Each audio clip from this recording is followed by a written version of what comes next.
Bonsoir à toutes et à tous. Merci d'être fidèles à votre rendez-vous de l'émission Café Mort, votre émission, les lundis et vendredis à 20h. Alors ce soir, nous allons accueillir un ancien, pas qu'il soit vieux, il est toujours jeune, il est toujours à l'heure, il a toujours plein de projets, mais comme il était déjà à la marche pour l'égalité, ça fait un peu plus de 30 ans qu'il est dans les starting blocks et qui continue toujours à se battre et qui, avec toujours autant d'engagement et de passion. Samuel Thomas, bonsoir. Bonsoir Akli.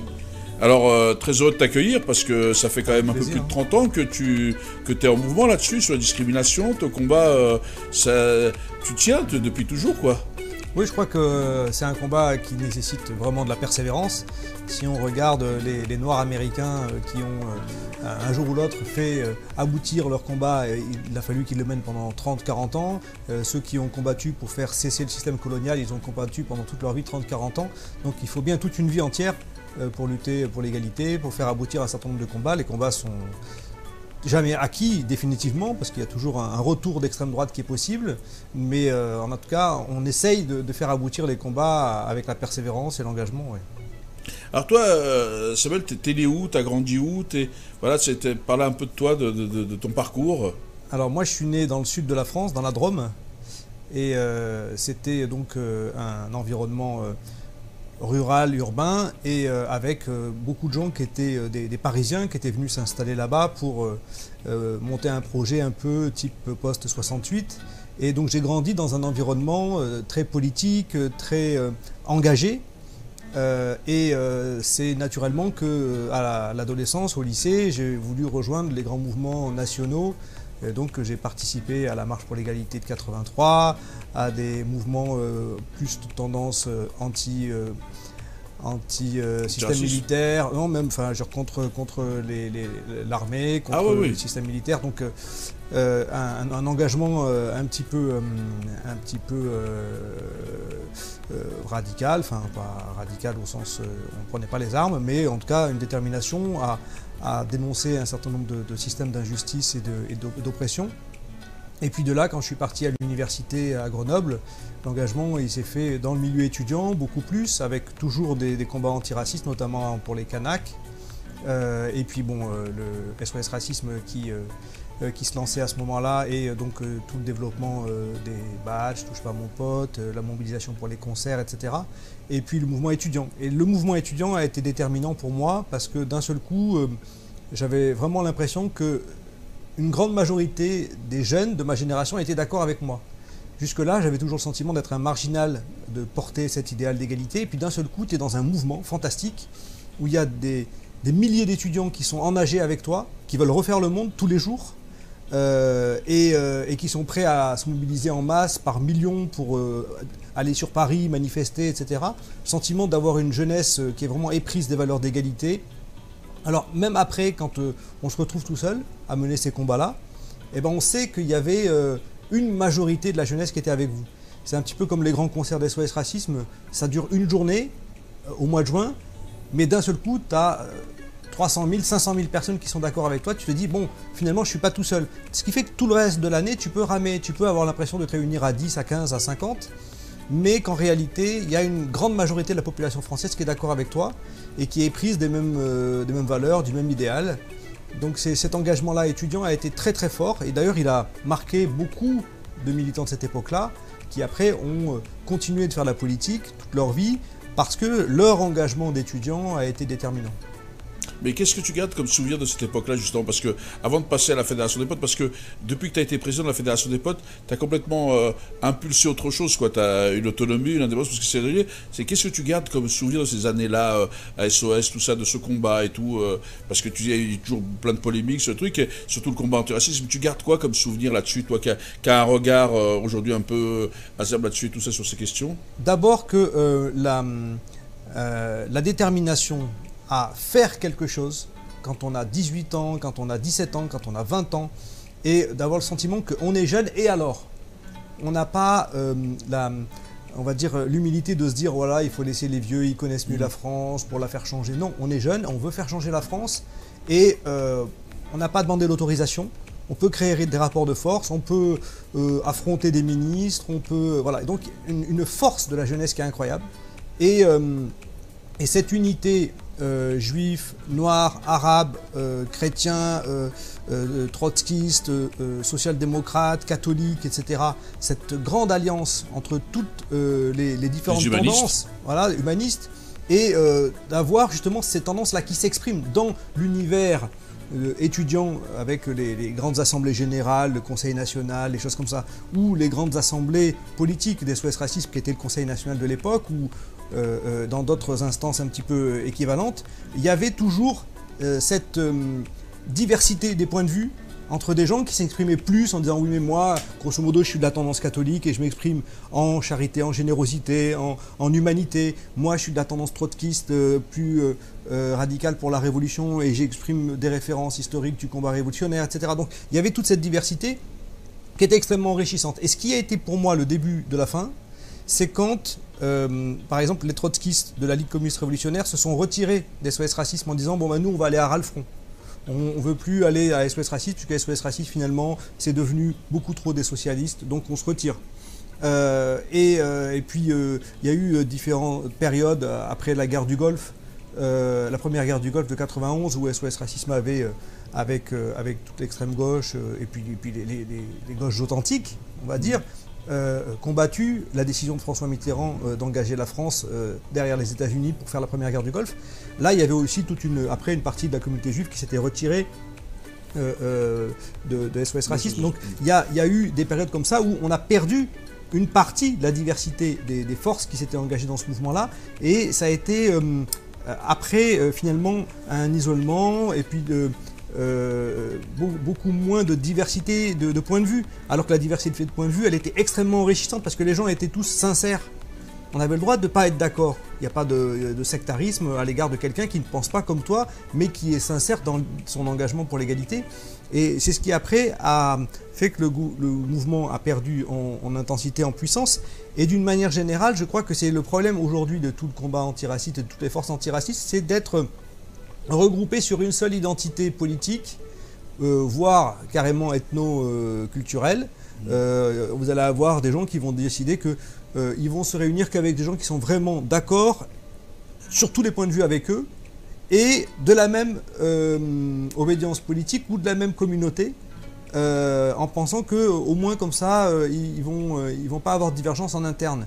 Alors qu'en réalité, l'enrichissement, c'est d'avoir des divergences, d'avoir des différences de point de vue.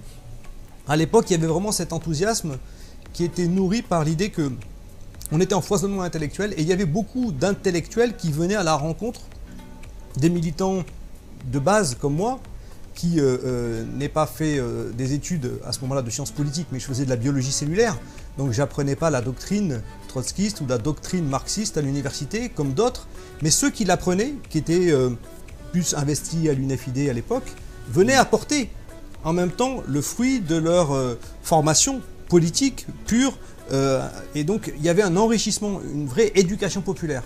Cette éducation populaire du mélange entre celui qui analyse l'histoire des combats politiques et celui qui l'a fait, c'est extrêmement enrichissant. Et aujourd'hui, à la Fédération des Maisons des Potes, ce qu'on essaye toujours avec les universités d'automne qu'on organise chaque année, c'est de faire venir beaucoup d'intellectuels et beaucoup de militants engagés pour des combats concrets, et que les intellectuels soient là pour nourrir ceux qui mènent le combat concret.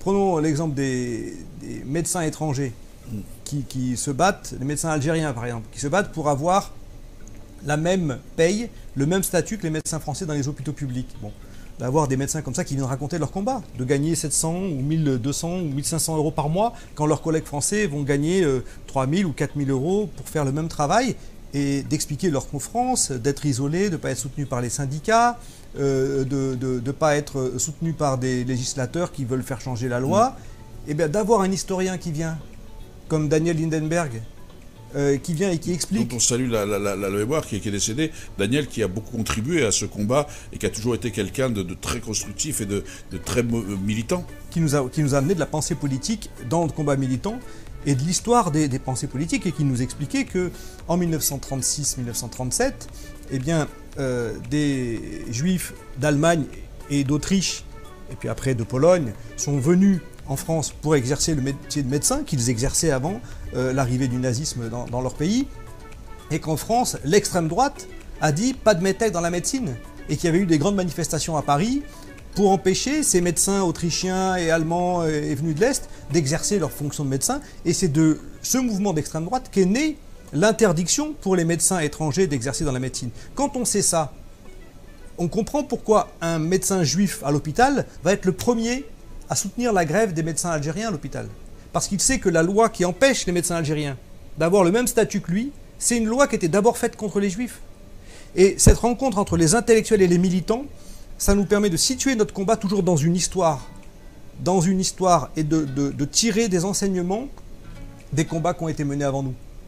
Ça te tient à cœur, puis c'est vrai que tu parles de l'Algérie, je sais que c'est un pays qui te tient à cœur, l'Algérie, pour plein de raisons, mais parce que tu as aussi été là-bas régulièrement, soutenir des actions, des associations, travailler. Toi, Samuel, ça on ne veut pas te reprocher de ton engagement, moi qui te connais depuis très longtemps, ça a été de l'engagement, cette volonté d'essayer de rassembler. D'ailleurs, je crois que, justement, tu parlais de la Fédération des potes, on va venir après sur les actions, mais ton engagement, mais je sais que ça t'a créé des problèmes, parce que comme tu veux inviter vraiment de la diversité, y compris des gens qui ne sont pas d'accord, tu as eu déjà des gens qui t'ont attaqué là-dessus en te disant mais vous invitez des gens qui ne sont pas invitables ou des gens qui ne sont pas recommandables. Il y aurait des gens qui voudraient nous dire la bien-pensance, parce que ce que tu viens de dire sur le parcours des autres, tout ça, à l'époque, c'est d'avoir justement tous ces gens, parce que c'est pas d'oser dire oui à ceux qui sont d'accord avec nous, c'est justement le foisonnement qui va nous faire avancer. On peut avoir des accords profonds sur des choses, mais on peut parler quand même, on peut se respecter, on peut avoir des dialogues sereins ou des débats sereins pour comprendre sans s'insulter. Est-ce que ça t'a pas meurtri ça? Parce que toi, c'est ton souci de toujours avoir donné la parole à tout le monde. Il y a des gens qui vont faire des prestations disant à la fédération. Moi, j'ai été aux universités. Ceux qui veulent intervenir sont les bienvenus. La parole de tout le monde circule, quoi. Oui, et je pense que c'est très important justement de permettre à une jeune génération qui vient et qui est en train de se poser aussi des questions d'orientation, de savoir s'ils vont plutôt, on va dire, être plutôt de telle tendance ou de telle tendance, et qui militent dans les maisons des potes, d'avoir un éventail de tout ce qu'on peut porter comme pensée politique et comme programme politique. Donc d'avoir invité des gens de la France insoumise qui soient députés aujourd'hui ou qui ne l'étaient pas avant, et de les confronter à des gens qui sont plutôt, on va dire, centristes dans l'échiquier politique, ça permet d'avoir une confrontation. Et sur le terrain de ce que c'est que l'antiracisme universaliste, on ne peut pas, on va dire, considérer d'un seul coup comme ça que ceux qui défendent des pensées qui sont, entre guillemets, identitaires, il ne faut pas les inviter, qu'on ne peut pas discuter avec eux, parce que les pensées identitaires sont contraires aux pensées universalistes. Invitons-les. S'il y a des gens qui pensent qu'il faut d'abord se regrouper entre noirs pour pouvoir porter un combat, on va leur expliquer de notre point de vue pourquoi c'est absurde. Pourquoi c'est absurde de penser que c'est en réunissant les Noirs dans un combat pour les Noirs qu'on va faire avancer le combat antiraciste. S'il y a des gens qui pensent qu'il faut se réunir en tant que descendants de colonisés et que c'est comme ça qu'il faut avancer, on va leur expliquer de notre point de vue pourquoi c'est absurde de le faire. Mais il faut inviter les gens pour les contredire. Il faut inviter quelqu'un qui va défendre une pensée, et puis à la fin, on réussit, a priori, à déstabiliser ces gens-là, à leur faire prendre conscience que leur façon de raisonner ne permet pas d'avancer, parce qu'ils se mettent à dos tous ceux qui sont leurs alliés. Je veux dire, considérer qu'on ne peut être un bon antiraciste que si on a la pommade, par exemple, c'est de se mettre à dos quand même toute une partie des antiracistes qui sont quand même nombreux et qui n'ont pas la pommade. Bon. Penser qu'on ne peut être antiraciste que si on a soi-même grandi dans une cité ghetto et que celui qui, parce que ses parents y ont échappé, ont réussi à l'élever dans un autre quartier, il n'a aucune légitimité pour parler de la banlieue, de ce qui s'y passe, c'est aussi se mettre toute une partie de la population qui est son allié contre elle. Et quand on s'isole, on ne peut pas gagner. On ne peut pas gagner un combat, même si on est acharné, on est déterminé, si on est isolé et si on a tout le reste de la population contre soi. Nous, on a eu l'habitude d'essayer de transformer nos revendications en propositions de loi, et on voit bien la complexité pour faire passer un texte à l'Assemblée nationale ou un amendement. On ne peut pas le gagner s'il n'y a que les 10 députés chevronnés qui sont d'accord avec vous qui votent. Eh ben, ça ne passe pas, parce qu'il faut quand même en réunir une centaine parmi les présents, quoi. Donc il faut bien être capable de ramener des gens derrière un combat. Et même si ce ne sont pas des gens qui sont tous les jours derrière ce combat, il n'y a pas les purs qui mènent ce combat non-stop qui sont les seuls sur lesquels s'appuyer, et puis ceux qui mènent ce combat que de temps en temps et qu'il faudrait écarter. On a besoin de ceux qui, même s'ils le mènent que de manière très occasionnelle, soient présents le jour des grands rendez-vous. Et voilà. Et puis après, d'une manière générale, dans les périodes où on essaye d'instrumentaliser les musulmans contre les juifs, les soutiens de la Palestine contre les soutiens d'Israël, ceux qui sont plutôt entre guillemets anti-impérialistes ou anti-mondialisation, et ceux qui plutôt un peu isolationnistes, etc. Donc on essaye d'isoler les uns par rapport aux autres, de les opposer. En réalité, on perd en force argumentaire. Donc nous, on invite des gens qui ne sont pas forcément d'accord, par exemple, sur la manière d'avancer dans le conflit israélo-palestinien. C'est des débats qui sont difficiles. On les a fait dans notre magazine Pot à Pot. Mais je me souviens, comme tu disais, des gens qui réagissent en disant « Comment ça se fait que vous invitez un tel ?» Quand on a fait la une du magazine Pot à Pot avec Stéphane Hessel, bon, on a eu une offensive extrêmement violente contre Pot à Pot en disant « Mais qu'est-ce que c'est que cette histoire ? Comment est-ce que vous osez honorer Stéphane Hessel alors que Stéphane Hessel, sur la question du conflit israélo-palestinien, a pris position plus ou moins pour le boycott des produits produits en Israël, et donc forcément, si vous l'invitez, c'est que vous êtes d'accord avec ça. Non, on invite des gens, si vous n'êtes pas d'accord avec lui, vous pouvez vous exprimer dans le prochain Pot à Pot et dire pourquoi vous pensez qu'il ne faut pas boycotter les produits qui viennent d'Israël, mais vous ne pouvez pas considérer que ces gens-là, que vous n'appréciez pas, sont à rayer de la liste des invités ou des gens que vous interviewez. D'ailleurs, en plus, franchement, je comprends que les gens puissent dire, mais taxer Stéphane Hessel de quoi que ce soit d'autre que son combat qu'il a mené de justice, parce que Stéphane Hessel est dans cette lignée. Vous parlez de ces Juifs qui ont été victimes et tout ça, et qui disent, justement, il y en a beaucoup des voix qui s'élèvent là-dessus, et c'est pas être contre les... Je trouve pas, et tu as raison, les gens font les amalgames, ils mélangent un peu tout, et on arrive à une tchouk-tchouka. Effectivement, il faut trouver une solution au conflit israélo-palestinien, mais il faudra qu'ils dialoguent de toute façon. Tu ne peux pas le faire sans un dialogue. Il y a pas, je disais, les armes ne règlent pas les problèmes, elles se génèrent davantage. C'est le dialogue. De toute façon, c'est quand le temps de la diplomatie est venu qu'on arrive à avancer. Et Stéphane Hessel, c'est ce qu'il disait. Il n'a pas dit autre chose, je pense. Enfin, moi, j'ai lu Stéphane. En plus, il a été quand même, on peut pas le soupçonner. Il a fait des camps. C'est quand même, et je sais que cette procès a été fait et tout, c'est pour ça que je voulais que t'en parlais, parce que je trouve que c'est vrai.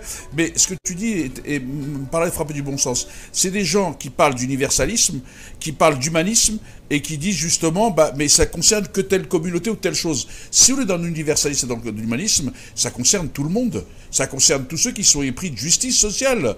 Et c'est vrai que aborder ce conflit en commençant à essayer de stigmatiser les uns et les autres, ça ouvre pas les portes à un dialogue serein.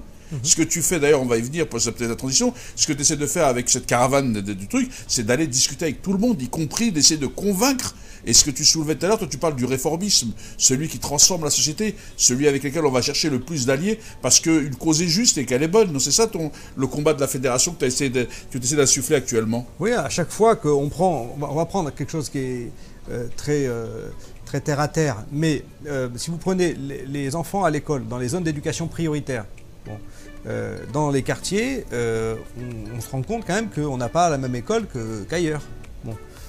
Qu'on a des enfants qui sont en échec scolaire en plus grand nombre qu'à l'extérieur, et pourtant qu'on a les enseignants débutants. Je prends cet exemple très concret pour expliquer comment on essaie d'avancer. Il s'avère que, d'un point de vue idéologique, la gauche, on va dire radicale, ou la gauche syndicale, etc., va dire, le gouvernement Macron est un gouvernement qui est plutôt de droite d'un point de vue des politiques budgétaires, donc c'est notre adversaire, et il faut combattre sa politique. Mais là, concrètement, ce que revendiquait la Fédération des Maisons des Potes depuis des années, les classes de 15, voilà, de diviser par 2 le nombre d'enfants dans les classes de zone d'éducation prioritaire pour permettre un meilleur enseignement, mais en réalité sans expliquer qu'on fait plus pour les enfants des quartiers, mais en expliquant que simplement, comme on y envoie les enseignants qui coûtent moitié moins cher, en réalité en mettant 2 enseignants au lieu d'un, on va dépenser autant d'argent pour eux que pour les enfants des beaux quartiers qui ont des enseignants qui ont 30 ans d'expérience. Mais cette revendication qu'on a portée pendant très longtemps, qui était, on va dire, labellisée comme étant vraiment une très bonne idée par Thomas Piketty et Mathieu Valdener dans un rapport qu'ils avaient fait en 2006 pour Gilles de Robien, ministre de l'Éducation nationale. Quand on portait cette revendication, on n'avait personne à gauche qui nous critiquait cette revendication en disant que c'était une mauvaise idée. Aujourd'hui, c'est mis en œuvre par Macron qui a décidé que pour les CP-CE1 de diviser par 2 le nombre d'élèves par classe. On va forcément considérer que là, ça il faut appuyer, il faut revendiquer, voilà, il faut revendiquer qu'on aille plus loin, mais il faut soutenir cette politique-là et il faut se rendre compte que c'est quelque chose qui permet véritablement une meilleure qualité de l'enseignement pour les enfants, d'avoir ces classes qui sont divisées par 2. Ça, c'est quelque chose de concret sur lequel on a envie, nous, d'appuyer, donc d'aller dans les quartiers, rencontrer les enseignants, ceux qui portent les mêmes revendications dans les classes supérieures, parce que nous, ce qu'on revendique, c'est que ça s'applique même au lycée et au collège, bah oui, pas uniquement à l'école primaire. Dans les réseaux d'éducation prioritaire, dans tous les réseaux, quoi. Voilà. Et donc, on va voir ces enseignants, on va essayer de porter avec eux cette revendication en disant, mais puisque vous avez, entre guillemets, une porte d'entrée avec ce ministre de l'Éducation nationale qui dit oui, au moins oui pour l'expérimentation, alors saisissez cette occasion, appuyez sur cette revendication pour qu'elle aboutisse. Et d'amener à se rencontrer finalement des syndicats et un gouvernement qui a priori sont faits pour s'affronter, mais pour leur trouver des points de convergence en disant voilà, là-dessus on peut avancer ensemble, on peut faire progresser ce combat-là concrètement. Et il y en a plein comme ça qu'on peut faire progresser. Des fois, que ce soit donc en termes de moyens, on nous dit mais il n'y a pas de moyens. Oui, ça c'est souvent. On nous dit le problème c'est que ce que vous revendiquez, c'est impossible de le mettre en œuvre, il n'y a pas de moyens. Mais par contre, sur ce qui ne nécessite pas beaucoup de moyens, on peut quand même rapidement faire converger ceux qui revendiquent et puis ceux qui sont aux commandes. Par exemple, si on prend toujours dans le domaine de l'éducation, on pousse les jeunes qui sont dans les lycées prioritaires, enfin dans les lycées professionnels, pardon, on les pousse à faire de l'apprentissage et des filières en entreprise. Bon. On s'étonne pourquoi ça ne marche pas. Et là, ce n'est pas une histoire de moyens. Oui, parce qu'il y a plein de places qui ne sont pas occupées. L'économie elle a besoin de ces gens-là, les entreprises ont besoin de former cette génération-là. C'est une histoire de porte ouverte. Et on s'aperçoit que les portes sont fermées pour ces jeunes. Quand ils tapent à la porte d'une entreprise, la porte elle reste fermée. Bon. Comment faire pour ouvrir les portes? Il faut mettre un peu d'huile là-dedans, il faut envoyer des gens, il faut aller forcer la porte des entreprises, il faut interpeller, il faut mobiliser ces entreprises en disant mais ouvrez la porte à ces jeunes-là. C'est des campagnes d'opinion aussi qu'il faut faire. Nous on a lancé une campagne là-dessus, c'est j'ai violemment envie d'apprendre un métier ou j'ai violemment envie de travailler. Vous reprochez à ces jeunes d'être violemment, en réalité non, ils ont violemment envie d'entrer dans votre entreprise pour travailler, pour apprendre un métier. Ouvrez-leur la porte. Et là c'est changer des mentalités. C'est pas une histoire d'argent, c'est une histoire d'état d'esprit, de pousser les entreprises à ouvrir leurs portes. Parce que pourquoi je dis que c'est pas une histoire d'argent? Ces jeunes à qui on n'ouvre pas la porte des entreprises, ils ne coûtent rien à l'entreprise. Tout à fait. Pendant 24 semaines, ils ne sont pas payés. Bon. Donc, c'est pas une histoire d'argent, c'est une histoire de volonté. On a des blocages dans notre société, on ne tend pas la main à ces populations, on ne tend pas la main au quartier. On n'arrête pas de se plaindre d'eux en disant ouais mais vraiment ils ont un sale comportement et puis ils font pas beaucoup d'efforts et puis ils font pas d'études et puis s'ils sont au chômage c'est bien de leur faute. Bon, sauf qu'il y a un moment donné où quand on cherche à apprendre son métier, il n'y a personne pour vous tendre la main. Et l'éducation nationale est fautive, mais la société est fautive. Les deux. L'éducation nationale va dire bon j'ai la responsabilité de leur trouver une lieu de stage, je ne leur trouve pas. Mais c'est parce que la société est fermée. Personne n'ouvre la porte à ces jeunes-là. Alors, tout ça, c'est des choses qu'on va essayer de mettre dans le débat public à chaque étape du Grand Paris de l'égalité. La question de l'école, de l'éducation est quelque chose qui vraiment mobilise majoritairement la population.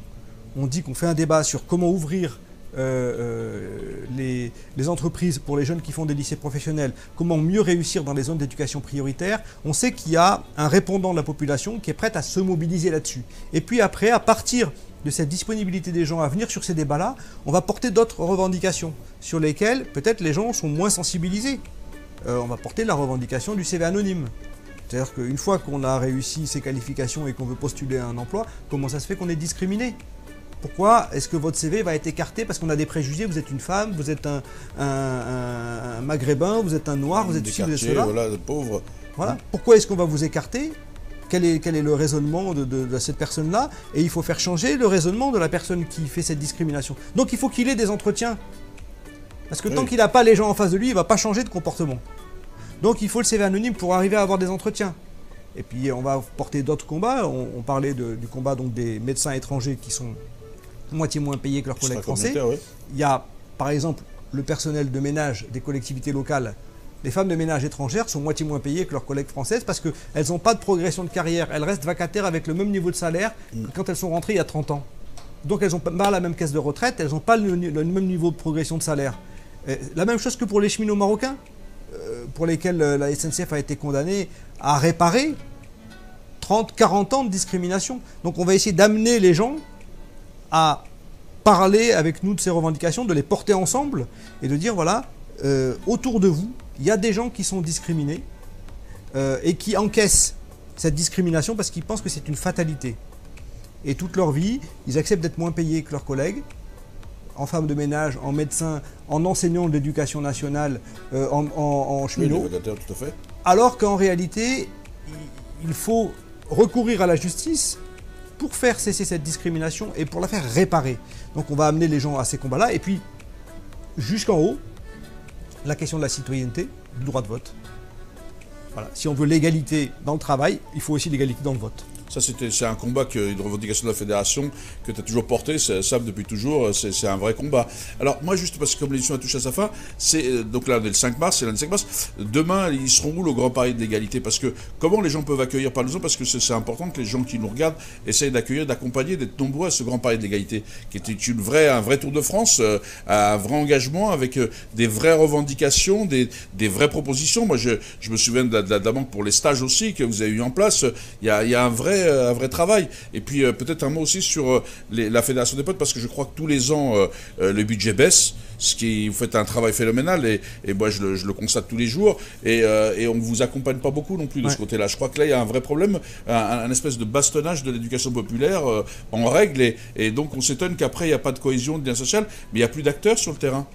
Oui, alors le problème c'est justement d'avoir des moyens pour mettre en œuvre toutes nos dynamiques d'éducation populaire. Ça veut dire que il faut pouvoir avoir quelques salariés quand même, il faut pouvoir produire un magazine, il faut pouvoir gérer des sites internet et ça demande un peu d'argent, il faut pouvoir avoir des locaux, il faut pouvoir payer des transports, etc. Et pouvoir réunir des gens, il faut payer des salles et puis des hébergements. Donc ces moyens-là, c'est vrai qu'ils sont aujourd'hui indispensables pour mener ces actions. On ne peut pas être que dans le virtuel. Et pourtant, quand on cherche des financements publics, on nous dit oui mais bon, ça a l'air d'Internet, vous avez qu'à faire votre mouvement d'éducation populaire via Facebook, et puis c'est bon.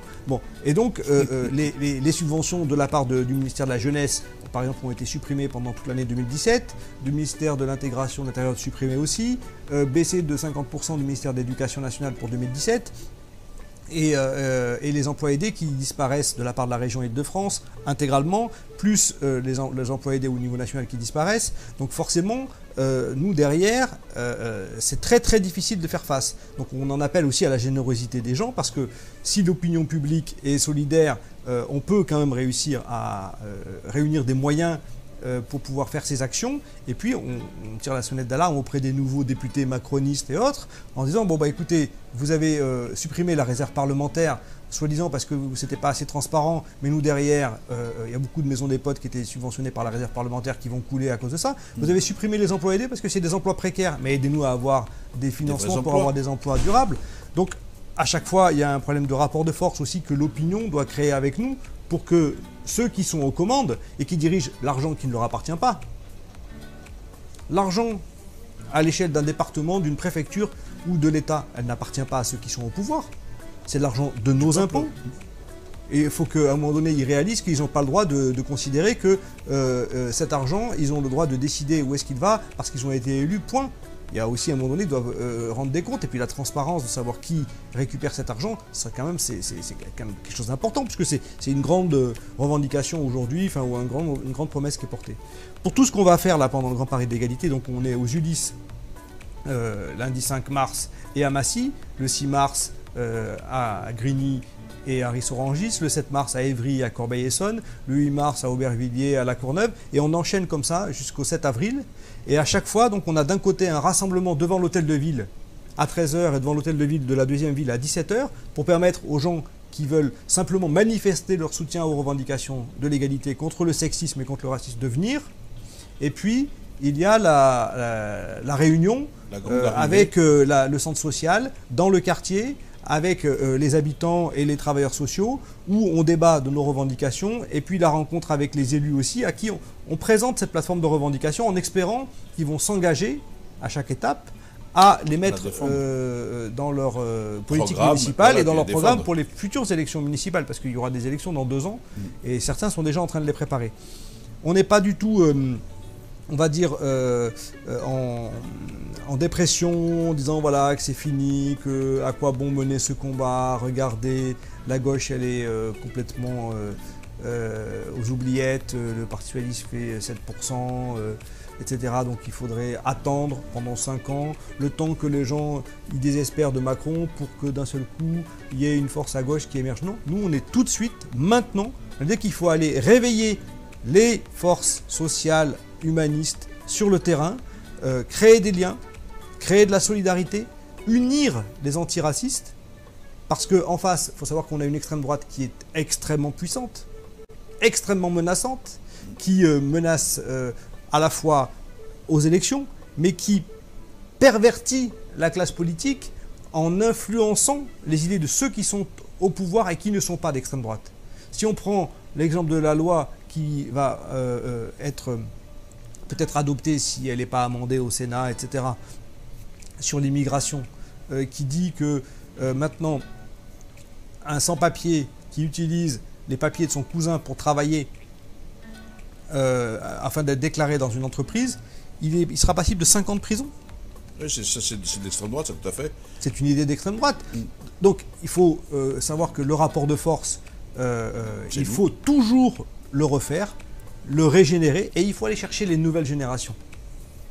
Dans notre équipe, que ce soit Sabrina, que ce soit Noara, que ce soit Karim, etc., dans notre équipe, il y a beaucoup de jeunes dynamiques qui ont surtout une capacité à transmettre de l'énergie aux jeunes générations et qui interviennent dans les établissements scolaires pour faire émerger parmi ces lycéens ou ces étudiants ceux qui, comme en 1986, avaient déclaré que le combat pour l'égalité, ça allait être le combat de leur vie.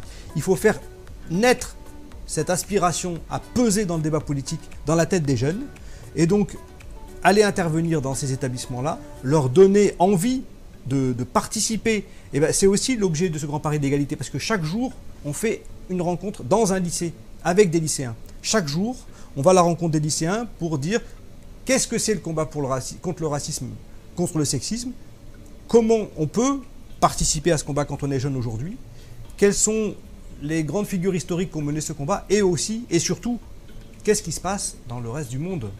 Parce que la caractéristique de la Fédération des Maisons des Potes et des universités qu'on fait chaque automne, c'est de réunir des forces antiracistes de 16 pays d'Europe.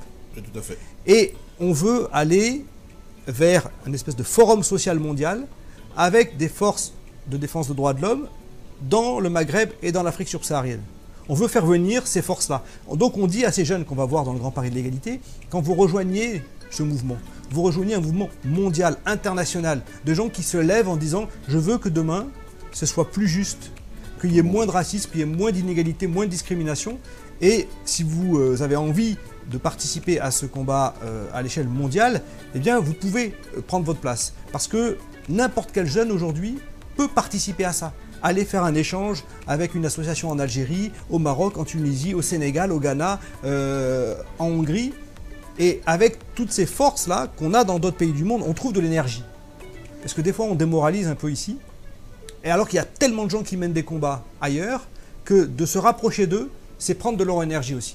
Alors Sam, merci, on a un peu débordé beaucoup, parce que je suis passionné, vous avez vu, 30 ans de combat antiraciste et toujours aussi passionné et militant, Sam, en tous les cas, merci. Donc les gens qui veulent aider la Fédération des Potes, les entrepreneurs ou les gens qui nous regardent, les amis, peuvent le faire. Donc Fédération Nationale des Maisons des Potes, vous retrouverez sur Internet et vous pouvez leur envoyer un don, et c'est déductible des impôts en plus, donc ça tombe bien, 60% donc de déduction. Donc n'hésitez pas à les aider, parce que vraiment sur ce Grand Paris de l'égalité, c'est vraiment un gros travail qu'ils font. Leurs universités, c'est vraiment très ouvert, vraiment très démocratique, des débats et tout ça. Donc, en tous les cas, n'hésitez pas. Samuel, merci. J'ai juste encore quelque chose à donner comme rendez-vous le 14 mars. Soyez attentifs. On espère faire condamner Robert Ménard qui a dit qu'il y avait trop de musulmans dans les écoles de Béziers. La décision sera rendue le 14 mars prochain par la Cour d'appel de Paris. C'est un combat essentiel, le combat judiciaire aussi, pour faire sanctionner les auteurs des incitations à la haine raciste comme lui. Voilà, alors rendez-vous le 14 mars, on en parlera. Donc Sab, merci, bonsoir. Merci de truc. Donc nous, on se retrouve vendredi, puisque c'est vrai que le vendredi donc à 20h avec un nouvel invité. Merci de votre fidélité, bonsoir et bonne soirée. À bientôt.